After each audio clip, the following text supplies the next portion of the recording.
Ça y est, il t'a écrit. Après 3 jours de silence, son prénom s'affiche sur ton écran. Et d'un coup, tout s'allume en toi. Tu as le cœur qui s'emballe. Tu vas relire le message 10 fois pour décoder chaque mot. Et ta journée entière a changé de couleur.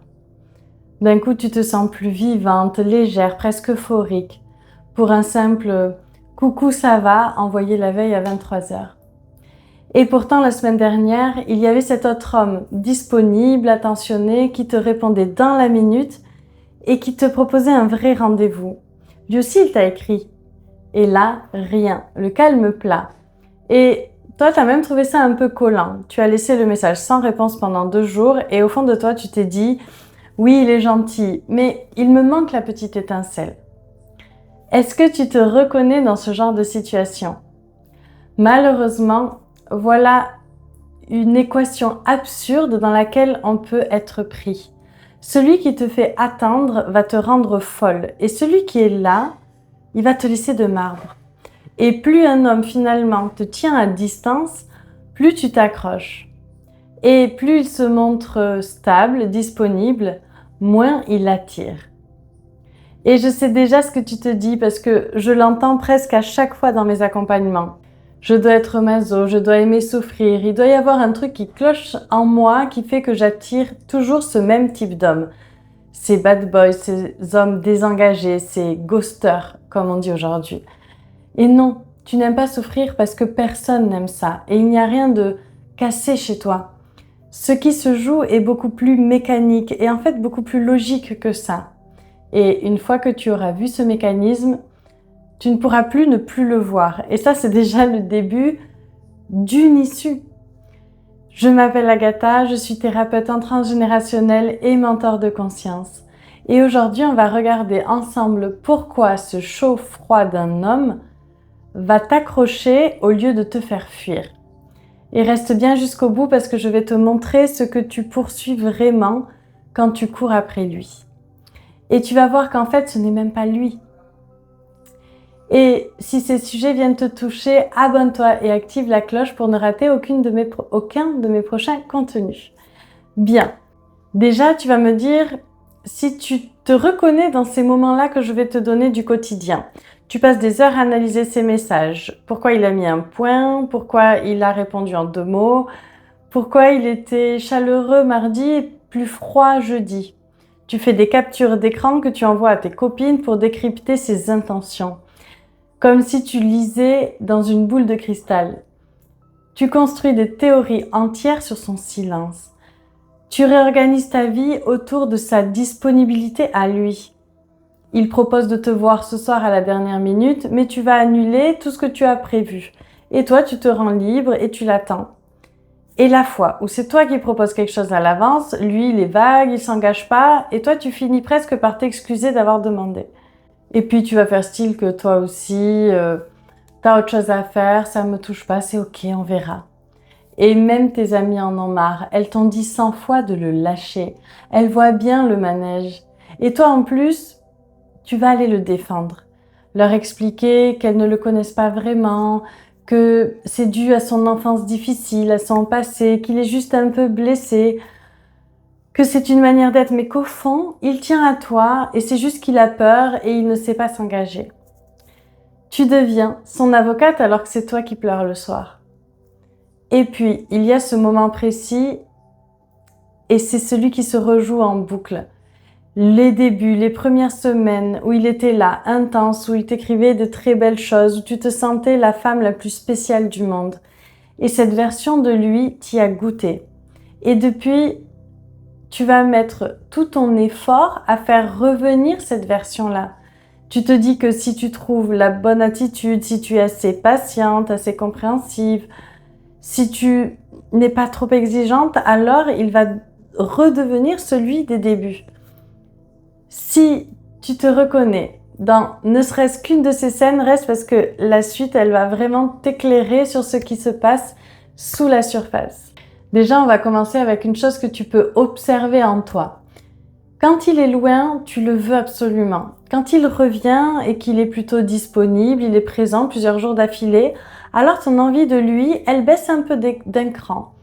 tu respires un peu mieux, tu te sens même un peu comme rassasié. Et dès qu'il s'éloigne à nouveau, tu es à nouveau comme happé. Tu vas avoir le ventre noué, tu vas guetter son prénom sur ton écran. En fait, ton attirance, elle n'est pas en lien avec sa présence, elle est en lien avec son absence. C'est que l'élan vers l'autre par nature, il va se nourrir de ce qui nous échappe, de l'écart, de ce qu'on n'a pas encore tout à fait. Pense à n'importe quoi que tu as déjà voulu un jour très fort. Un objet, un travail, une maison, un endroit. Et tant que c'était hors de ta portée, c'est comme si ça t'obsédait. Mais finalement, quand tu l'obtiens pleinement ou quand tu y es, alors ça retombe un peu et parfois même en quelques semaines. Et c'est humain parce que c'est comme ça que fonctionne le mécanisme de l'envie. Cet homme qui cultive la distance en permanence, il maintient en fait cette ouverture. Il ne se laisse jamais, et je mets des guillemets, attraper complètement, donc tu le veux sans fin. Et toi, ce que tu prends pour un amour immense, c'est en réalité comme une faim qui n'a jamais été rassasiée. Et en plus, on va l'entretenir sans le savoir. Et c'est là qu'il y a le piège, parce qu'un homme stable, lui, il vient combler cet écart. Il est là, il te choisit, il ne te fait pas mendier. En fait, il n'y a plus rien à conquérir, il n'y a plus d'absence à remplir. Alors ton corps, qui est habitué à mesurer l'intensité d'un sentiment à la distance qui te sépare de l'autre, ton corps, il va conclure qu'il ne se passe rien. Tu te dis, ah, mais peut-être qu'il ne me fait pas d'effet. Parce que il ne te met pas en tension et tu as appris à confondre la tension avec l'amour. Et maintenant, et ça c'est vraiment la part la plus importante parce que presque personne n'en parle, c'est que quand tu cours après cet homme, tu ne cours pas après lui tel qu'il est vraiment. Celui qui te laisse sans nouvelles, qui te déçoit, qui ne tient pas ses promesses. Tu cours après la version de lui des débuts. Quand il était sous son meilleur jour. C'est celui qui ressurgit quand il a besoin de te récupérer un peu. Mais c'est juste ponctuel. Et toi, tu as eu cette version-là à un moment donné et c'est elle que tu essayes de poursuivre encore et encore. Tu n'es pas attaché à l'homme réel, tu es attaché à son potentiel, à l'idée de ce qu'il pourrait être s'il se posait enfin. Et à l'histoire merveilleuse que vous pourriez vivre s'il changeait, s'il guérissait, s'il comprenait enfin ce qu'il a sous ses yeux. Et toi, tu portes une espèce de mission secrète en toi que tu n'avoues à personne, peut-être même pas à toi-même, c'est de réussir cette fois à le changer, à être assez aimante, à être assez patiente, assez parfaite pour lui qu'il devienne enfin l'homme dont tu rêves. Et c'est pour ça que tu n'arrives pas à le lâcher, parce que lâcher, ça voudrait dire pas juste le quitter, mais ça serait renoncer à l'image que tu t'es construite à cet idéal. Comme abandonner le rêve et finalement reconnaître que l'homme réel ne sera jamais celui que toi tu attends. En fait, tu ne fais pas juste le deuil d'une relation, tu fais le deuil d'une promesse qui n'a jamais existé ailleurs que dans ta tête. Et ce deuil-là, il est tellement douloureux qu'on préfère souffrir avec lui plutôt que d'y faire face. Il y a autre chose aussi dans cette histoire de potentiel, c'est que tant que tu es occupé à le faire rester, tu te donnes une raison d'exister quelque part dans la relation. Il y a comme un rôle, il y a comme une place, un objectif. Et en fait, tu pourrais réussir là où peut-être d'autres ont échoué avec lui. Toi, tu seras celle qui a su l'apprivoiser, qui aura su le faire changer. Et en fait, ça vient peut-être flatter quelque chose en toi. Et c'est très ancien, c'est le besoin de prouver ta valeur par l'amour que tu auras réussi à avoir par quelqu'un de difficile. Et ça, c'est bien lié au transgénérationnel ou ce qui s'est joué dans l'enfance. Parce que quand tu réussissais à avoir l'attention de ton père avec je sais pas combien d'efforts pour lui prouver que tu étais assez aimable et que tu pouvais être reconnu, alors ça peut s'illustrer comme ça dans ces relations avec ces types d'hommes. Et le pire, c'est que pendant tout ce temps, ton corps, il t'envoie des signaux que toi, tu vas interpréter complètement à l'envers. Quand tu attends son message, tu es en hypervigilance. Ce ventre qui se serre, tu as le souffle plus court, cette attention-là que que tu as et que tu es suspendu à ton téléphone ou tu sursautes à chaque vibration, à chaque sonnerie et t'arrives même pas à te concentrer sur ton travail. Tu vas regarder l'écran toutes les 5 minutes. Et tout ton système, en fait, il est dans un état d'alerte. Et cet état, biologiquement, il faut le dire, c'est du stress. C'est la même réponse que face à un danger. Mais comme il est intense, comme il accélère ton corps, comme c'est fort, c'est de l'électricité, c'est puissant, c'est que c'est lui, c'est que c'est le grand amour. Un homme qui t'apaise ne va pas déclencher cette alerte. Avec lui, ton système, il peut se détendre. Tu peux être plus posé, ton ventre être dénoué. Et au lieu de reconnaître cet apaisement comme le signe d'un lien sain et fonctionnel, toi, tu le vois comme une absence d'étincelle. Tu fuis ce qui te calme et tu cours vers ce qui t'agite, te bouleverse. Parce que tu es convaincu que c'est ça l'amour. Donc, il y a une question, et c'est la plus importante là, c'est pourquoi tu fonctionnes comme ça alors qu'une autre femme, au contraire, serait très bien avec un homme tranquille, calme. Et comme on disait juste avant, ça vient de plus loin. Peut-être un de tes parents qui était plein d'affection, plein d'attention un jour, et puis le lendemain était très distant ou te rejetait. Où il y a le parent dont tu es obligé de jauger l'humeur pour savoir comment agir avec lui. En fait, un amour qui passait par des résultats, par le fait d'être sage, d'être performante, utile, bien sous tout rapport. Peut-être qu'il y avait ce besoin sans cesse d'aller conquérir la reconnaissance, la valeur, l'amour de son parent envers soi. Et ton système, il a enregistré très tôt que l'amour stable, simple, ça n'existait pas et que le vrai amour, celui qui compte, c'est celui qu'on doit mettre fortement au travail. C'est beaucoup d'efforts. On parle d'enfance, mais évidemment, ça remonte aussi à bien plus ancien. Dans le travail que je fais, je vois souvent les mêmes choses se répéter sur plusieurs générations.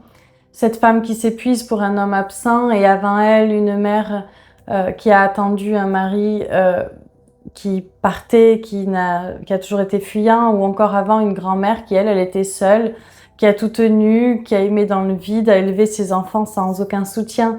Et en fait, cette façon de courir après un amour qui se refuse, ce n'est pas juste une histoire personnelle, c'est vraiment une histoire qui se transmet dans les lignées familiales. C'est comme s'il y avait une manière d'aimer qui était inscrite en toi avant même ta naissance et qui donne une sorte de consigne comme ça silencieuse. Chez nous, l'amour, ça doit faire mal, on ne le reçoit pas, il est difficile, etc. Donc quand tu restes accroché à un homme qui te tient à distance, finalement, tu continues à faire perdurer et valider, sans le savoir, la fidélité de toutes celles qui avant toi ou ceux avant toi ont aimé dans le manque. On leur reste loyal en souffrant comme ils ont souffert. Donc tu vois maintenant où je veux en venir, tant que ton attirance reste branchée sur l'absence et le manque, aucun homme présent ne va jamais te combler. Et le souci ne vient pas du fait que les hommes bien sont fades. En fait, ça vient de ton système, de ce que ton système n'a pas appris à reconnaître l'amour quand il se présente sous une forme calme, engagée, sûre, saine. Et c'est pour ça que tout le travail théorique, mental que tu as fait, et j'imagine que tu en as fait beaucoup, ça ne suffit pas à libérer. Tu peux avoir parfaitement compris ton schéma, l'expliquer mieux que personne et continuer à t'emballer pour le même type d'homme.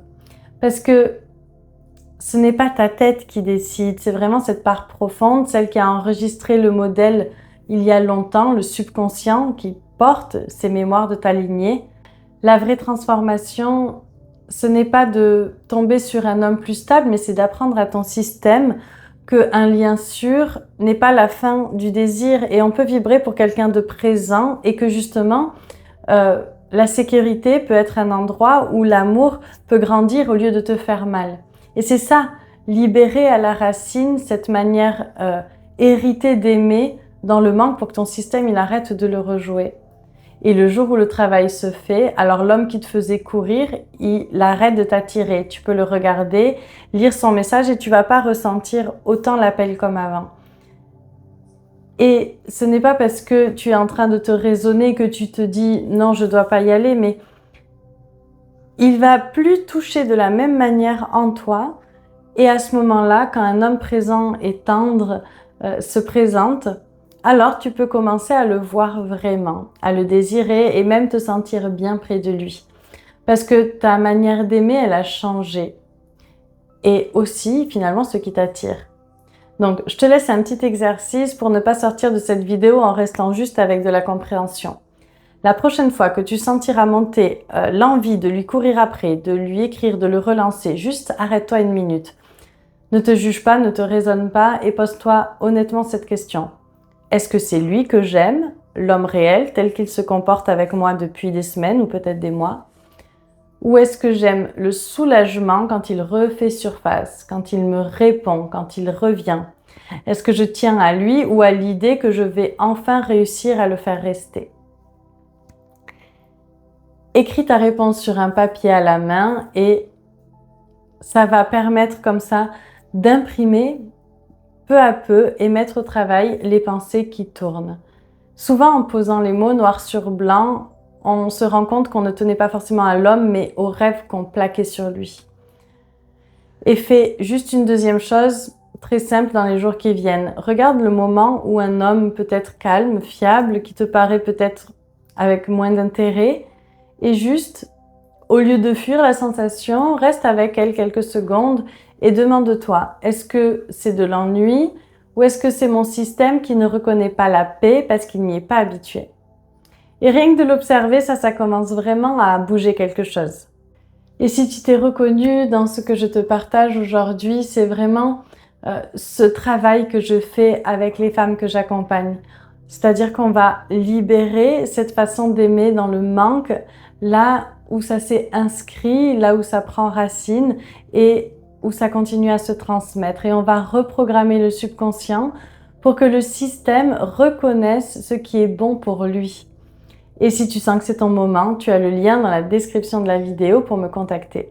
Bien, dis-moi en commentaire, est-ce que ça résonne pour toi et qu'est-ce que tu aurais envie d'en faire de nouveau aujourd'hui? Et enfin, abonne-toi et active la cloche pour ne rater aucun de mes prochains contenus. Un immense merci. À bientôt.